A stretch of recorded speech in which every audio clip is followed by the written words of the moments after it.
Furiosa and Mad Max Saga. What did you think of this film, big boy? Well, good one all. Very good. So comparing it to what we've seen this year, like June 2. How's it compared to that? No, it's better. It's better than June 2, in my opinion. Yeah. And then in relation to Fury Road. Yeah, I didn't think about that. You didn't ask me that earlier. So you have to give me some time on that one. I'd say it's Fury Road's better, but only slightly. Yeah, I don't know. Let's think about it. Hmm.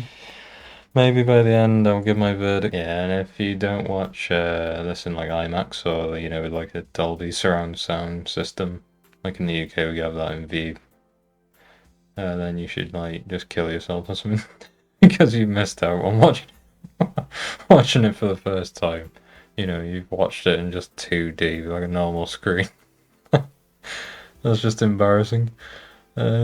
So yeah, just go out and watch it in IMAX. It costs like a £5 extra.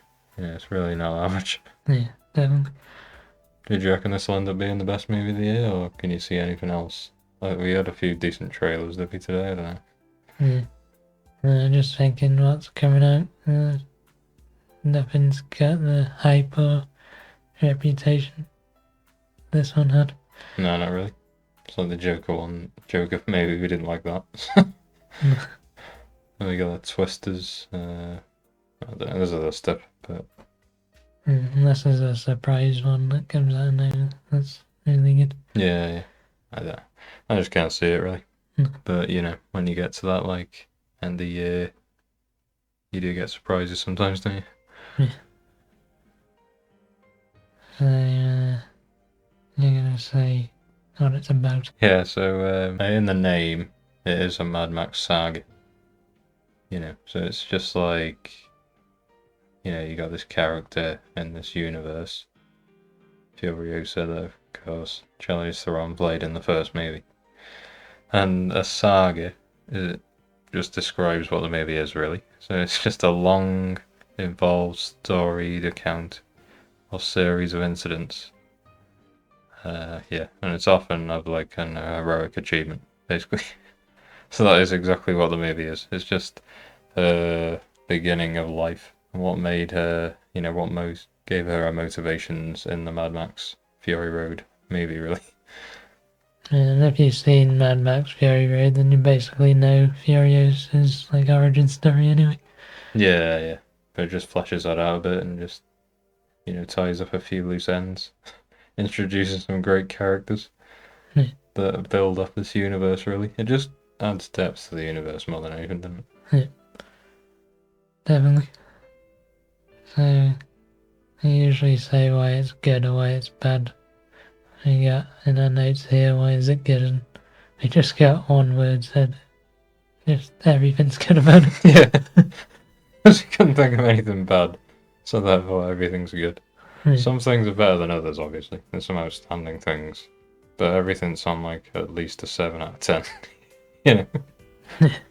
Most of it's 10 out of 10. Yeah. So, like we were saying before we started recording, the beginning, I don't know how long it was with young Furiosa. I don't know. What would you say, like 45 minutes? Yeah. I was thinking like, people might be getting bored watching that, but I think the movie needed it, didn't it? Yeah, because they had to, like, do a good way how she ended up where she ended up. Yeah. Without, like, people going after and trying to get back. Because we know, like, she didn't get back. If you watch Fury Road, she didn't get back to the green place. Yeah. So, you have to have a reason why she stays there from a child to an adult. And the start just gives you that, really, doesn't it? Yeah, and it like contrasts and it to the rest of the movie. Like it's really quiet in that place, in the green place. It's just like really quiet, Even though them guys on the bikes come there, was still like quiet anyway, even when they were chasing her or whatever, right at the beginning. But then obviously when we get into the wasteland, it's just like constant loud. It's just blowing your ears off. Yeah, the only sounds in the green place are like animal sounds and crickets or whatever. Yeah, really interesting like sound design, I think. Yeah. Obviously it's intentional, it like sets you up and then and then you're constantly thinking back. Like, oh yeah, that place was so much better. I wish I could go there. I wish I could go back there right now. Then you've seen like the 50,000th explosion. Yeah, so getting into the explosions that leads into stunts. Yeah. The stunts in this film are slightly different to Fury Road's stunts in terms of like they're not doing as crazy stuff, are they? No. It's more realistic. Like obviously there's some crazy things like when the flying boys attack. That's one of the things. That was cool, that one.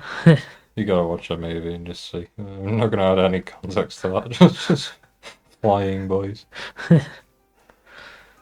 And like they got the whole thing of like, you know, climbing under the cars and all that again.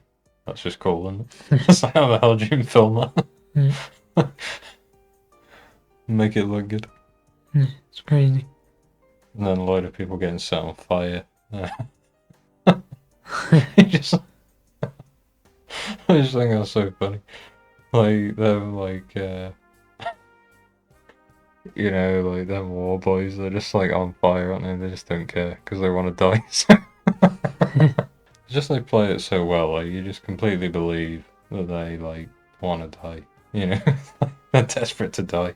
Like, and they know they have to die in battle. So they're just begging for a chance to kill themselves. Yeah. And it's just constantly throughout the movie, you're never thinking like, you know, most movies you're like, oh, everyone wants to preserve their life. But you know, these guys just don't care. They actually want to die. Just constantly like keeps you on the edge. Yeah, you're just waiting for the big moment when the guy's like, alright, now's my time. Yeah. And he does like an epic final stunt. Yeah. You won't be disappointed with the ones in this movie. Definitely not. Yeah, it was cool to see Martin Joe had a big role in this one. Yeah. I thought it would be like a really side character. And he'd come in at the end or something. Yeah, he said that in the Fury Road one that we recorded previously. Like. Yeah. Because he's only in the trailer for like one frame. So you think he's not going to be in it much, but he's in it quite a bit. Yeah. So that's good. Fleshed his backstory out a bit more as well. Yeah.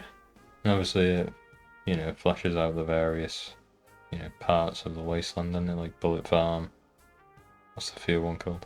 Gas Town. Gas Town. Yeah.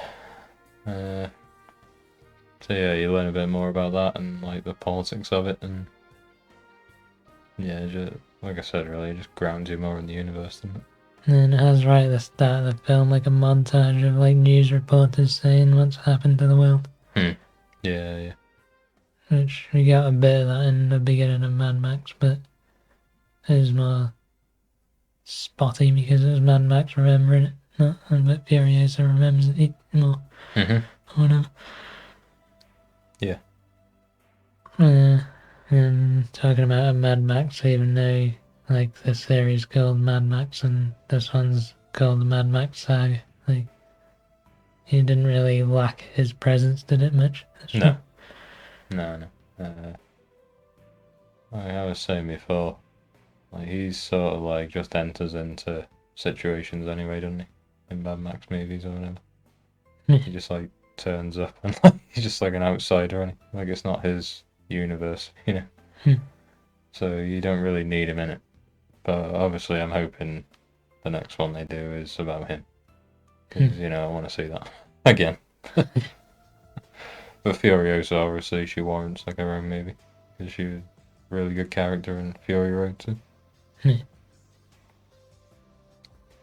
It's not like some other films where, like, if you think about a Thor film, because Chris Hemsworth's in this, if you didn't have Thor in the film, then it just wouldn't work, would it? Yeah. Or if you take, like, to be fair, like, you know, we said about Kung Fu Panda. Like, if you do have Mad Max in it, but he's just, like, off to the side, like Kung Fu Panda was, it would be like, kind of screwed him over a bit there. Yeah. So may as well just keep him out of it altogether. Definitely. I wanted to say as well, actually, the vehicles in it. Like, do you think they went up a level as well? Like, just a variation of them. Like, just had loads of crazy stuff, didn't they? Like, they must obviously build them. Like, but how the hell they actually get them to drive and everything? It's just like monster trucks, basically. Big wagons, bikes, just normal cars with massive wheels on the back and small wheels on the front. Yeah, just crazy looking. Like, how do they function? Yeah, Chris Hemsworth's vehicle was like a chariot, but instead of horses, there were 3 bikes pulling this chariot. yeah. And somehow we operated it from like, just like the, you know, what do you call? Yeah, like the reins. Like, yeah, reins, yeah. Some reins hooked up to 3 bikes. And somehow that worked. I mean, it's going over like deserts and stuff, and the bikes didn't just fall over. Yeah. It's mad, isn't it? Yeah. Fair play. It's cool. Yeah. Talking about Chris Hemsworth, Yeah, his yeah. performance was really good in this film. Yeah, I think he was the best in my opinion. You know, he's he's doing this bad guy character, which, you know, I didn't think he'd be that good at, really. We said, didn't we? Like, Seen a snippet of it in Bad Times at the El Royale. yeah. Like, obviously he's doing way more here, obviously, isn't he? But Yeah. from what I remember of that one, it was, you know, he's a bit, Like a psychotic cult leader. yeah. Yeah, he's a bit like a crazy guy as well, wasn't he, really? A little bit. That was a few years ago, that one. Yeah, this is definitely a step up from that. Yeah. 100%. And he's involved throughout the whole movie as well. Yeah. He is, like, he's in it more than Anya Taylor-Joy, put it that way. He's the main antagonist. Yeah.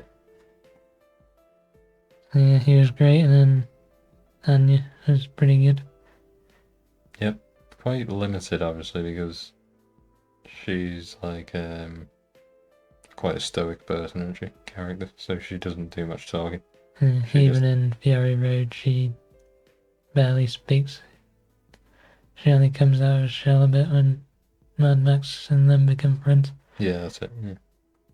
And like in this film, when she becomes friends with another character, she comes out of her shell a bit. Yeah, that's all it is, really. Yeah, she just did it perfectly, though. Can't really complain. Yeah. It's just obviously that's the way the character is. Yeah. And then I wanted to give a special shout out to Tom Burke. Yeah, a guy who's in, like, police, like, detective dramas. Just on, like, BBC in the UK or ITV, you know? Yeah. And he's, like, he did Living recently. Bill Nye, he was alright in that.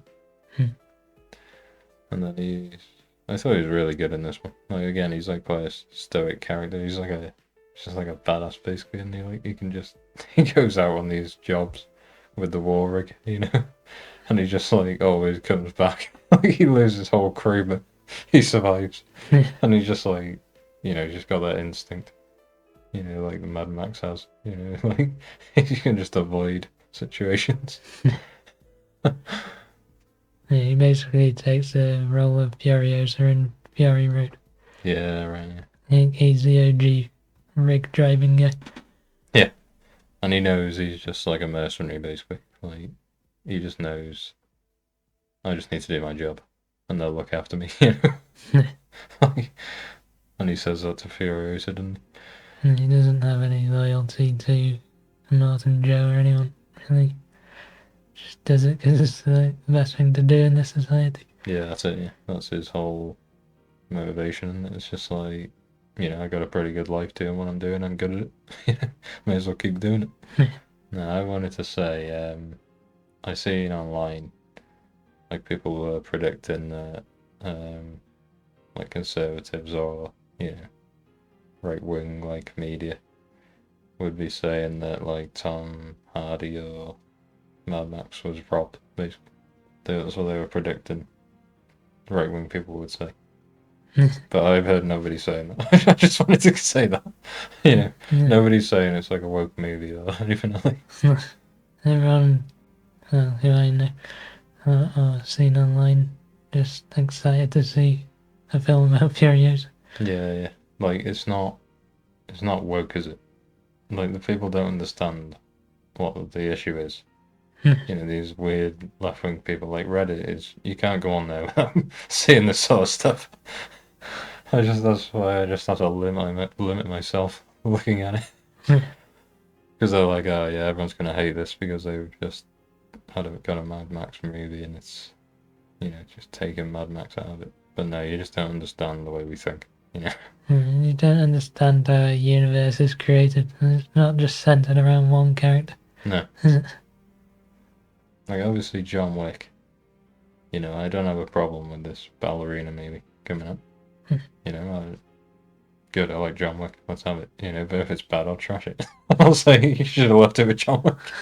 But if it's good, good. I want it to be good because I like the universe. That's why I like the movie in the first place. I don't hate like female characters. You just hate bad female characters. Yeah. Like I hate bad male characters. Or if you get the male character and just replace him with the female one in the same, exactly the same character, but just make it a female. Yeah, like going back to the 4 when they just brought in a female 4 and yeah, it's just better at everything than 4. Yeah. Even though like 4's had this massive like development. Exactly. And she just instantly is perfect. Yeah, so I just want to say that them people are idiots, basically. Who thought that anyone would have an issue with this movie. You don't understand films, you don't understand movie making, you don't understand the culture, and you just don't understand anything, basically. You just can't see what's right in front of you. Exactly. Like, how do people not get annoyed? They're like, just with genuinely woke stuff. I just don't understand. Like, you just got a random movie. It's had like 3 movies before, and then just a random gay character turns up because it's made past the year 2016. What the hell? But yeah. It's not the problem that they're gay, it's that they're gay and they're really stupid character. Yeah. But anyway, is there something positive we can say to end on and then give our star rating? Don't end on a negative. Because it had nothing to do with this film. Yeah. There's none of that's in this film. Yeah, exactly. Definitely recommend watching this. Yeah. Especially if you like the first one. And then if you haven't even seen the first one, you have to watch both. Yeah. You could even watch this one and then watch Fury Road. That'd be interesting if you haven't seen either. Because obviously it follows straight on, pretty much. Yeah. It doesn't spoil anything that happens in the next one. No. Well, kind of in the credit scene, it shows scenes from Fury Road for some reason. Yeah, it did, didn't it? And then you wouldn't have the context, so you wouldn't be that bad. Yeah, it'd just be like watching a trailer, really, wouldn't it? Yeah. But yeah, my prediction is it's going to be the best movie of the year. What about, like, at the Oscars? Do you reckon it'll do any good there? It should do, but if Top Gun Maverick and other films that are good from the past you go by, if they got nominated, then they won't get anything. Yeah. Because the genuine best film of the year doesn't get anything for some reason. Yeah, but what are you saying, like, going back? Or maybe, we'll do that in the spoiler review, which we're going to do after this. So if you want to hear it, our discussion on that whole Oscars, and it's going to be competing against Dune 2 in a lot of categories. If there's justice in the world. Yeah. And like, well, especially like all the, cinematography and all that. And we'll say what we think's better in each. Because I don't necessarily think Fury Road's better than, every aspect of Furiosa is better than Dune 2. Just saying overall it's a better movie. But yeah, leading on from that, what star rating are we giving it? Is this the first 5 out of 5 star? First 5 on the channel list. Historic moment. Yeah. Do you reckon another one will be a 5 this year? No. I don't think so. 5 is a perfect movie, and we said there's nothing we disliked, so Yeah. 5 it is. It's gonna be. We would have given Top Gun Maverick a 5, we would have given Parasite a 5. So, you know. Yeah, in the last few Fury years. Road 5 as well. Yeah, we would have given that a 5. And then, actually, I said I was going to say which one I thought was better, but I still don't know. So, and maybe I'll come up with it by the end of the spoiler review. You gotta subscribe and turn on notifications to watch, isn't that right? Yeah, that's right. And comment down below saying if you think a film coming out is gonna surpass this film. Yeah, and don't be saying something weird. Don't say Deadpool 3 is gonna be better than this. Because it's not. Yeah. Or, I don't know, Joker Folie de... Do you dare say that? Yeah. I don't think anyone is, to be fair, going to say that. But... Yeah. Well, we probably wouldn't get any comments on this video, so I wouldn't worry about it. Yeah, we said comment in like the last few videos and like no one's commented really. No, for some reason, I don't know if he's listening again, but some guy commented on the ISS review from like weeks ago. Like, how the hell did you get recommended that if you're watching? Comment down below. Comment again, bro. Yeah. You're our only fan. But yeah. We're just gonna go on now, aren't we? Straight onto recording the spoiler one. We're just gonna, we just go a bit more into it really. Once you watch the movie, come back. Peace out. Yeah, bye.